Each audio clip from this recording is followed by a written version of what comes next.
നിക്ക്. നിങ്ങള് വീട്ടില് ടോയ്ലറ്റ് എന്താ കിട്ടാത്തെ? എന്റെ വീട് എന്റെ ടോയ്ലറ്റ്. കിട്ടിയാലും ഇല്ലെങ്കിലും നിങ്ങൾക്ക് എന്താ? ഇത് പാവപ്പെട്ടവര് താമസിക്കുന്ന സ്ഥലമാണ് മാഡം.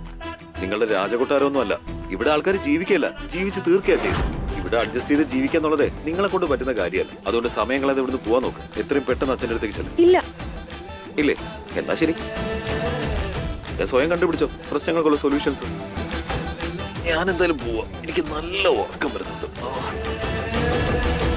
സൂരജ്, സൂരജ് നിക്ക്. ഇവ ശരിക്കും ഉറങ്ങാൻ പോയല്ലോ. ഇനിയിപ്പോ ഞാൻ എന്ത് ചെയ്യും?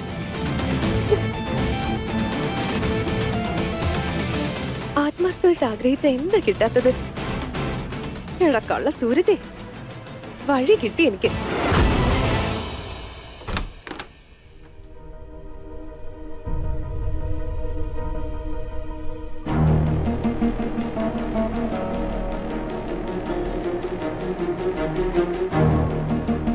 Excuse me.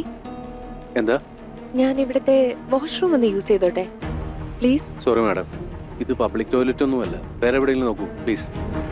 ഇവിടെ അല്ലെങ്കിൽ തന്നെ മനുഷ്യന് വട്ടുപിടിച്ചിരിക്കുക. ഏത് ഡെലിവറി എങ്ങോട്ട് പോകണ്ടേന്ന് അറിയാതെ വട്ടുപിടിച്ചിരിക്കുക.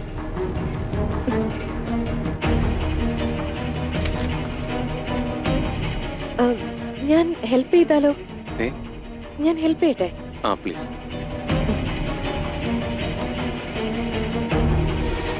ഇതാ കണ്ടോ, ഇവിടെ ഡെലിവറി നമ്പർ വരും. അപ്പോ ഇവിടെ പോപ്പപ്പ് വരുമല്ലോ. അപ്പൊ ആ ബോയ് പറയുന്ന സ്ഥലത്താ ഡെലിവറി ചെയ്യണ്ടേ. അതുപോലെ ഇതാ കസ്റ്റമേഴ്സിന്റെ contact details. Thank you so much madam. നിങ്ങൾ എന്നെ ഹെൽപ്പ് ചെയ്തില്ലായിരുന്നെങ്കിൽ എന്റെ ഇവിടുത്തെ പണി പോയേനെ. എനിക്കാണ് ഈ ജോലി വളരെ ആവശ്യമാണ്. അതുകൊണ്ട് കമ്പ്യൂട്ടറിലെ എല്ലാ ജോലികളും അറിയാവുന്ന കള്ളം പറഞ്ഞുകൊണ്ടാണ് ഇവിടെ ജോലി കയറിയത്. പതിയെല്ലാം പഠിക്കാന്നേ. ഇതിപ്പോ റോക്കറ്റ് സയൻസ് ഒന്നും അല്ലല്ലോ. അതുപോലെ എന്തെങ്കിലും പ്രശ്നം വരുവാണെങ്കിൽ എന്നോട് പറഞ്ഞാൽ മതി. ഞാൻ ഇവിടെ അടുത്ത് തന്നെയുണ്ട്, ഹെൽപ്പ് ചെയ്യാലോ. Okay ma'am, thank you. ഞാൻ ഇവിടുത്തെ വാഷ്റൂം ഒന്ന് യൂസ് ചെയ്തോട്ടെ പ്ലീസ്? കുഴപ്പമില്ല മാം, ആരോടും പറഞ്ഞേക്കരുത്. തെരുവിലെ ബാക്കിയുള്ള സ്ത്രീകളും കൂടെ വരാൻ തുടങ്ങിയാൽ എന്റെ പണി എന്തായാലും പോയി കിട്ടും. ഞാൻ ആരോടും പറയില്ല, ഉറപ്പാ. എന്നാ ശരി. വാഷ്റൂം ദാഭാദം. Okay, thank you. Thank U.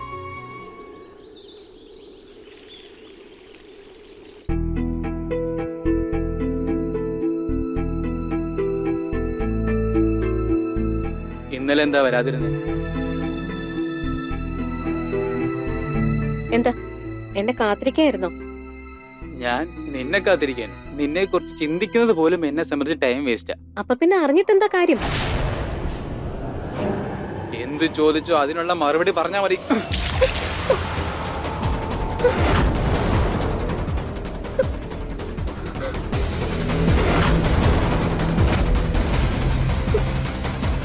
ആരോ? കാവ്യ, ഇത് ജ്യൂസ് എങ്ങനെ നിന്റെ മുഖത്തൊക്കെ വീണ്? അത് ആക്ച്വലി എന്റെ കാലൊന്ന് വഴുതിയായിരുന്നു. പെട്ടെന്ന് എനിക്ക് കൺട്രോൾ ചെയ്യാൻ പറ്റിയില്ല. അപ്പോഴേക്കും ജ്യൂസ് ആകെ മേത്തോടെ. കുറച്ചൊക്കെ ശ്രദ്ധിച്ച് നടക്കണ്ടേ? ശ്രദ്ധിക്കും. ഇതിപ്പോ ഈ രൂപത്തിൽ നിന്നെ ആരെങ്കിലും ഒക്കെ കണ്ടാ അവരൊക്കെ എന്താ വിചാരിക്കുക? സ്വയം ശ്രദ്ധിക്കാൻ കഴിവില്ലാത്തൊരു പെൺകുട്ടിക്ക് ഞങ്ങളുടെ ആരവിന്റെ കാര്യങ്ങൾ നല്ലപോലെ നോക്കാൻ പറ്റില്ലെന്ന് കരുതില്ലേ? പറഞ്ഞത് ശരിയാ. ഇനി ഞാൻ ശ്രദ്ധിച്ചോളാം. സോറി.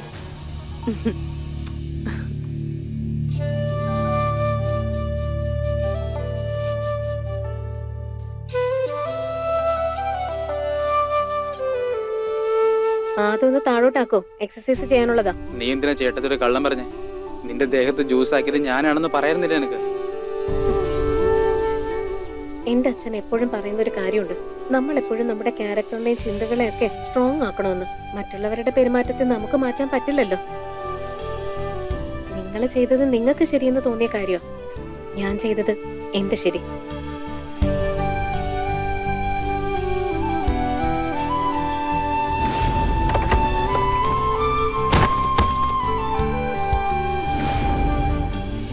എന്നാ അന്ന് ഞാൻ കാരണം നിനക്ക് മുറിവ് പറ്റി. സോറി. അന്ന് ഞാൻ കുറച്ച് കൂടുതൽ ഹാഷയെന്ന് തോന്നുന്നു. ഫ്രണ്ട്സ്,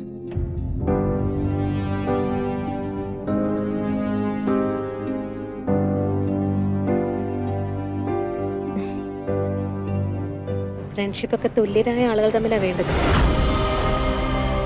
ഞാൻ ഈ ബന്ധം ഒരു കെയർടേക്കറും മുതലാളിയും തമ്മിലുള്ള ബന്ധത്തിൽ ലിമിറ്റ് ചെയ്യാൻ ആഗ്രഹിക്കുന്നത്. എക്സസൈസ് ചെയ്താലോ സർ?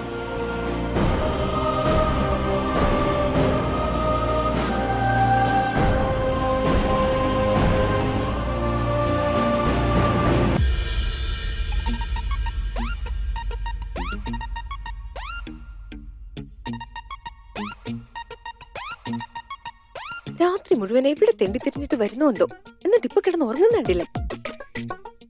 ഇവിടെ ഈ റൂമിൽ എങ്ങനെ സാരി ഉടുക്കാനാ?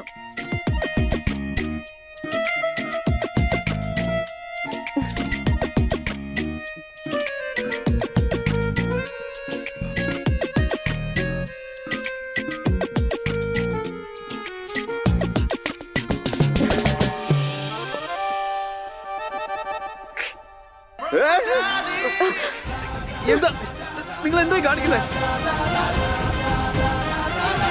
എന്താ മര്യാദക്ക് സാരി ഉടുക്കാതെ പുറത്തു പോകാൻ പറ്റില്ലല്ലോ? അല്ലെങ്കിൽ നീ ഒന്ന് പുറത്തു പോ, വേഗം ആവട്ടെ. മനുഷ്യന്റെ ഉറക്കം കളയാൻ വേണ്ടി ഓരോന്നും. സൂരജ് കുഴപ്പമൊന്നുമില്ലല്ലോ? ഒന്നും കുഴപ്പമില്ല, നിങ്ങൾ അവിടെ തന്നെ നിന്നാ മതി. ഓക്കെ, ഇങ്ങോട്ട് വരണ്ട.